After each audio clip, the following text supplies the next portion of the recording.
لبيك اللهم لبيك لبيك لا شريك لك لبيك إن الحمد والنعمة لك আসসালামু আলাইকুম ওয়া রাহমাতুল্লাহি ওয়া বারাকাতুহু।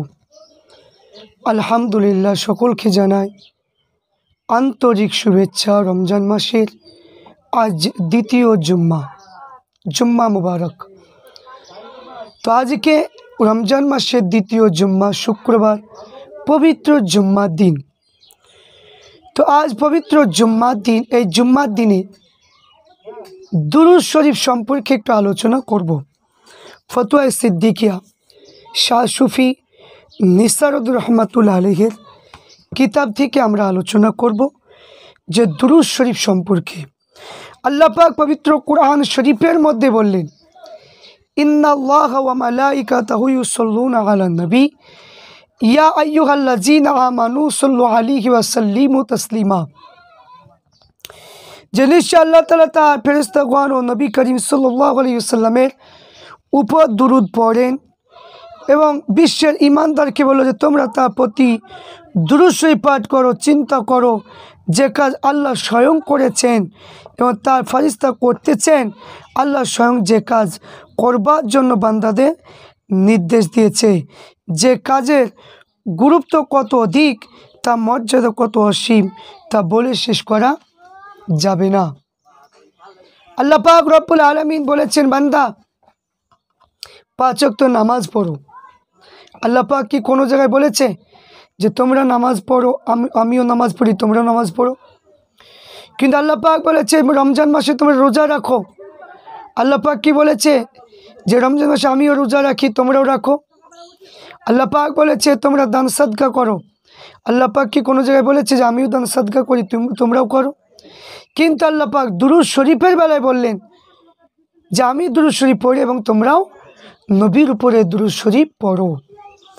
এই সম্পর্কে হযরতে আবু হুরাইরা রাদিয়াল্লাহু তাআলা আনহু তিনি বর্ণনা করলেন যে মান সাল্লু আলা ওয়াহিদাতান সাল্লাল্লাহু আলাইহি আশরা, যে ব্যক্তি আমার প্রতি একবার দুরূদ শরীফ পাঠ করবে, আল্লাহ তাআলা তার প্রতি 10 বার রহমত বর্ষণ করবে। তো আজ পবিত্র রমজান মাসের দ্বিতীয় জুম্মা। তো আমরা রমজান মাসে আমরা দুরূদ শরীফটা বেশি বেশি পড়ব। দুরূদ শরীফ পড়লে দুরূদ শরীফে অনেক ফজিলতের কথা বলা হয়েছে, যে এখানে জুম্মার দিনে যে ব্যক্তি আল্লাহ রসুলের উপর 40 বার দুরূদ শরীফ পাঠ করবে, 40 বছরের গুনাহ আল্লাহ পাক তাকে মাফ করে দেবেন।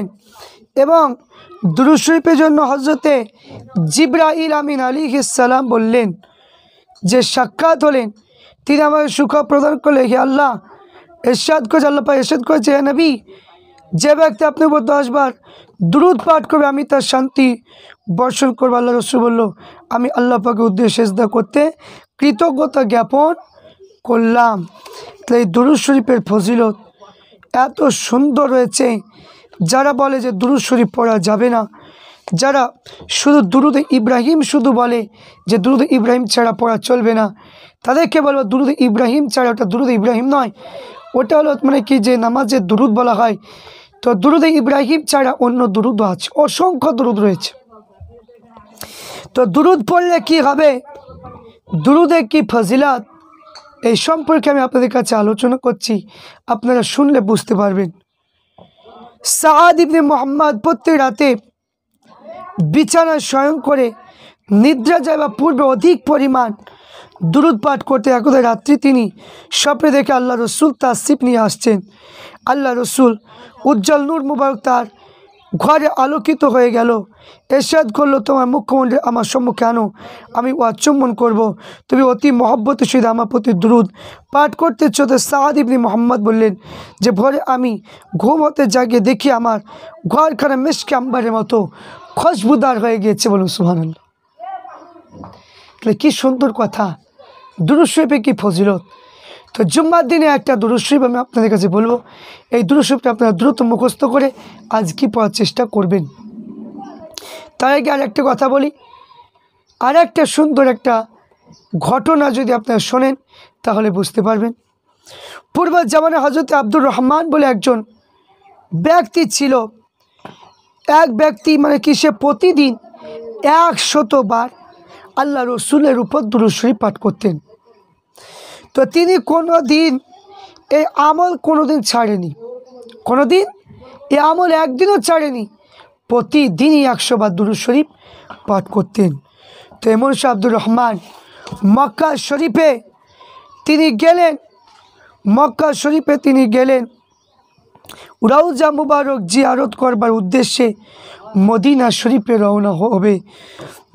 এমন সে হাজিদের কাফেলার সাথে আব্দুর রহমান যখন প্রথম মঞ্জিলে গিয়ে উপস্থিত হলেন, এমন সে প্রথম মঞ্জিলে অধিবাসীগণ স্বপ্নে আল্লাহ রসুল বললেন, হে প্রথম মঞ্জিলবাসীগণ, তোমরা হাজি কাফেলা আব্দুর রহমান নামক যে লোকটা মদিনা আসতে চাইছে, খবরদার তাকে মদিনাতে নিয়ে আসবে না। আব্দুর রহমান যখন প্রথম মঞ্জিলবাসীদের কাছে গেলেন, কাফের আব্দুর রহমান খুঁজে বাহির করে তার স্বপ্নে বিবাহ অবগত হয়ে মদিনা যেতে নিষেধ করেছে। আল্লাহ রসুল বলেছে, আব্দুর রহমান মনে মনে আঘাত পেয়ে গেলেন, বিমর্ষ হয়ে পড়লেন, হাল ছাড়লেন না। গোপনে আবার তিনি চুক্তি করলেন যে কিছু মানুষ দ্বিতীয় মঞ্জিলে আসছে, সেই মঞ্জিলে দ্বিতীয় মঞ্জিলে আল্লাহ রসুল স্বপ্ন যোগে হাজিদের কাফেলা আসছিল তাদেরকে বলে দিলেন যে আব্দুর রহমান নামক একটা যুবককে কখনো আনবে না। এবং আব্দুর রহমানকে দেখা হলো, আব্দুর রহমানকে বলে আল্লাহ রসুল যেতে নিষেধ করেছে, আমরা নিয়ে যেতে পারবো না। তৃতীয় মঞ্জিলে আব্দুর রহমানকে বললেন যে আমি আপনাদের কেউ টাকা দেবো, আমাকে ঘাসের মধ্যে ভরে নিয়ে যান। তো তাই করলো, খোঁজাখুঁজি করে দেখা যায় আব্দুর রহমানকে বাহির করা হলো। আব্দুর রহমানকে বলেছিল, আব্দুর রহমান, আল্লাহ রসুল তোমাকে বারবার যেতে নিষেধ করছে, কেন তুমি মদিনায় যাওয়ার ইচ্ছা করো? তুমি এত গুনাহ করেছো যে আল্লাহ রসুল তোমাকে যেতে নিষেধ করছে। আব্দুর রহমান তিনি ঝরঝর করে কাঁদতে লাগলেন, কি গুনাহ করেছি? তাই তিনি কাঁদতে লাগলেন। এমন সময় আব্দুর রহমান তিনি কাঁদতে লাগলেন, তিনি মনে বিশাল দুঃখ হলো। আব্দুর রহমান তিনি দেখতে পেলে পাহাড়ের কিনারায় উপরে উঠে রওজার দিকে তাকিয়ে ঝরঝর করে কাঁদছে। আল্লাহ রসুল তিনি কান্নাকাটি আর সহ্য করতে না পেরে আল্লাহ রসুল জানিয়ে দিল, হে আব্দুর রহমান, তুমি কেঁদো না, প্রতিদিন যে তুমি আমার উপরে 100 বার দুরূদ শরীফ পাঠ করো, আমি রসুলুল্লাহ, তাই তুমি যদি মদিনায় যদি আশ্রমে হাত বাহির করে মুসাফা করার ইচ্ছা করব, আর সেই সময় আমি যদি রওজা থেকে বেরিয়ে যাই তাহলে কিয়ামত হয়ে যাবে, এই জন্য আমি তোমাকে মদিনা আসতে দিচ্ছি না। তো আমার ভাইরা, তাহলে মদিনার জমিনে আল্লাহ রসুল বললেন 100 বার দুরূদ শরীফ পরে আল্লাহ রসুলের সঙ্গে কত সম্পর্ক করে ফেলেছেন দেখুন। তাই এখানে বলবো, দুরূদ শরীফ পড়লে এত ফজিলত রয়েছে। পবিত্র রমজান মাসে দুরূদ শরীফ বেশি বেশি পড়ুন, কামিয়াবি হতে পারবেন। তাই যে দুরূদ শরীফটা আমরা বেশি বেশি করে পড়ব, বা এটা ছাড়া অন্য দুরূদ শরীফ আপনি পড়তে পারেন। তো দুরূদ শরীফটা হলো যে আল্লাহুম্মা সাল্লি আলা সাইয়্যিদিনা মুহাম্মাদিন মাআদানিল জুদি ওয়াল কারম ওয়া আলিহি ওয়া সাল্লিম। আল্লাহুম্মা সাল্লি আলা সাইয়্যিদিনা মুহাম্মাদিন মাআদানিল জুদি ওয়াল কারম ওয়া আলিহি ওয়া সাল্লিম। এই দুরূদ শরীফটা আপনি পড়তে পারেন। এবং এছাড়া আরও মানে কি আপনার দুরূদ শরীফ রয়েছে, বা আর একটা দুরূদ শরীফও আপনি পড়তে পারেন, মানে আপনার যেটা মন যাবে আপনি দুরূদ শরীফ পড়বেন। একটা কথা মাথায় রাখবেন যে দুরূদ শরীফ যত বেশি পড়তে পারবেন তত আপনার কামিয়াবি হতে পারবেন। আল্লাহুম্মা সাল্লি আলা সাইয়্যিদিনা মুহাম্মাদিন নাবিয়ুল উম্মি ওয়া আলিহি ওয়া সাল্লিম। এই দুরূদগুলো আপনি পড়তে পারেন, যে আল্লাহুম্মা সাল্লি আলা সাইয়্যিদিনা মুহাম্মাদিন নাবিয়ুল উম্মি ওয়া আলিহি ওয়া সাল্লিম। এই দুরূদ শরীফগুলো আপনি পড়তে পারেন। তো আমি প্রত্যেককে বলবো যে দুরূদ শরীফ সাল্লাল্লাহু আলাইহি ওয়াসাল্লাম পড়তে পারেন, যে কোনো দুরূদ শরীফ আপনি পড়তে পারেন। জুম্মার দিনে 100 বার পড়লে আপনার ফজিলত যে বলা হয়েছে সেই ফজিলতগুলো নিশ্চয় আপনি পাবেন। তো আল্লাহ পাক রব্বুল আলামিন আমাদের প্রত্যেককে সঠিকভাবে চলার তৌফিক দান করেন। আল্লাহুম্মা আমিন।